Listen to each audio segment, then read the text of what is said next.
there everybody, this is Mike with Low Def Media, and hey, today we are here in the home studio and I've just got a quick topic that I need to share with you. So today, this morning, you probably saw from my shorts, not my shorts, but the short that I put on YouTube.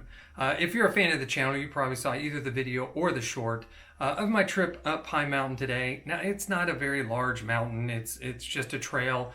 It's more of a hill, but it allowed me to get outside and enjoy the fall colors. So while I was there, and I don't know if you do this, if you go out for a walk, a hike, spend some time alone, and you start to think. That's what happened today. So I decided I was going to go hiking, and I grabbed my Canon T7i, and there was a thought process behind that. Now, I wanted to capture both video and some photos, so I needed a good hybrid camera. Now, I have other cameras that are newer or more expensive than my Canon, but what I didn't want to do is get something, take a picture or video that looked overly sharp. So I wanted something that was a little more muted. I could have taken a GoPro. GoPros take excellent video, and they've really come a long way when it comes to photography. But I wanted something that had a better look to it. A more, I don't know, professional is not the word, but a camera look. I don't know how to explain it, but it got me thinking. There's two things when it comes to capturing audio and video content creation. I think there are two different viewpoints. There are people who, and it started off with this, there are people who look at the gear as the solution. They think if I just go out and buy a particular camera, then I will get the look that I want, that camera is going to solve all their problems. Then there are other people, more like me, who just see the camera as an extension, a tool that's going to capture the moment, and I'm not looking to capture the most stunning picture ever put on film. I'm hoping to just get a reliable, dependable image that can help me to reminisce or bring back a thought of a memory of doing a thing or being somewhere. So to me, it's very complicated when it comes to cameras and gear, because I'm human like everyone else. I see the content creators online and they have the newest, greatest, latest thing, such as right now the Sony A7 IV just came out and everybody's going nuts about it, saying it's so great. It's got 8K video and all this stuff. And yes, it looks great. There was the same buzz for the A7S III when it first came out. It's a $3,500 camera. I don't need that. Most people don't. I follow Camera Conspiracies, and Casey uses a variety of different cameras. He's got a collaboration with a camera store, Camera Canada, and so they loan him all kinds of different cameras, and so he gets to use them. And I don't fault him for that. But he also has a plethora of lenses that he can put on those. Now, if you look behind me here, I've got my Fuji Ace, what is it called? It's the XS10. And it's a great camera. Shoots 4K. It's got, 24 megapixels when it comes to taking photography. It's got in-body stabilization. It's a great camera.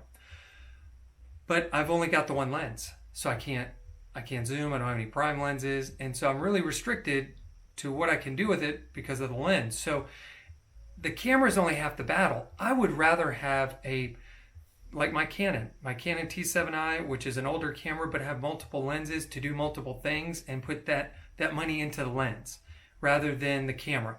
So the equipment part is one issue. That's where a lot of people, oh my God. You know what I just realized? People, this is what being a content creator is all about. Here is the cord for my microphone. It's not in there. So stand by while I'm probably gonna, let me see if I can plug it in on the fly. Let's see if this will work. Checking 1, 2, probably not. So let's stop. Oh, adapter connected. There it is. Hey, well, I didn't know I could do that. Did not know I could. Well, first of all, does it sound better now? I really hope so. But hey, I don't get paid for this stuff. This is just me on the fly. And so, anyway, so equipment is half the battle, because there are people who will, really get into the equipment and think that that's what's going to create the best pictures. But then you've got the other people who, like me, I don't rely on the equipment so much as just the moment and finding the right moment, the right, I don't know, the right experience, whatever I'm involved in. But that bunny trails into another conversation about when you're out doing something with people and you're a content creator and you're always thinking video, photography, it's hard to be in that moment. It's hard to experience that thing that you're doing when you're always thinking about, how do I make a picture out of this? How do I make a video out of this?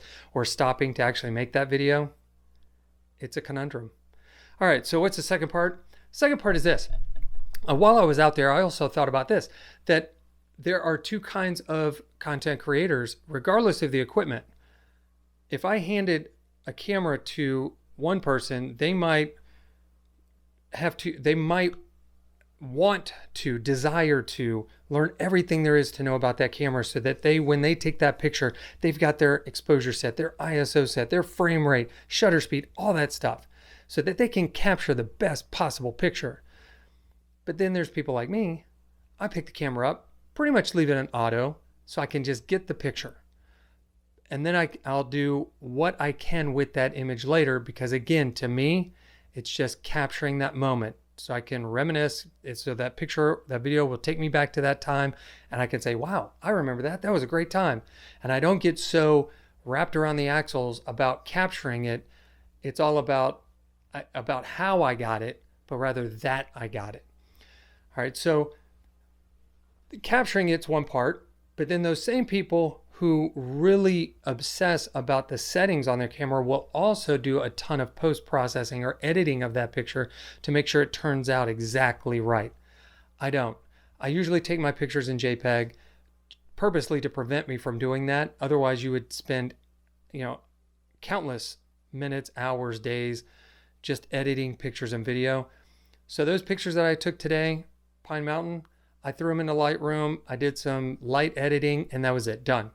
I can't justify sitting here and obsessing over the edits of a picture when, to me, the value in the picture is that I got the picture and that it reminds me of what I did, where I was. My recent trip to DC, same thing. I took some great pictures there because it reminded me where I was, what I was doing. Now, if you gave them to a professional, they look at, oh, this part's overblown, this is that, your ISO was off here. But to me, I don't care, because the purpose of the picture was to remind me, hey, I went here. Hey, I did this thing. And I even took, you can probably see it up there, I even took my Sony Handycam. And now that thing is god-awful old, and it only shoots 1080p, and the pictures are only 9 megapixels, but I got some great pics because I just happen to have some good lighting. And so I want to know from you, what kind of content creator are you? Do you obsess over the equipment and the edits? Is that where your focus is? Is that what drives you? Or are you more of a shoot from the hip, get the picture that you can when you can, and do some light edits later, and it's just a way to take you back to a place or a thing? Let me know. This was just something that I was curious about earlier today. Thought I would share it with my people. So hey, if this is the kind of content that you like, hey, do me a favor, hit that like button down there and become a subscriber. Helps out the channel. And a little interaction down there. Leave me some comments. Let me know what you think. Give me some feedback on today's video. That's also very helpful. So from me to you, thank you for taking the time. You have a great day, and we will see you in the next one.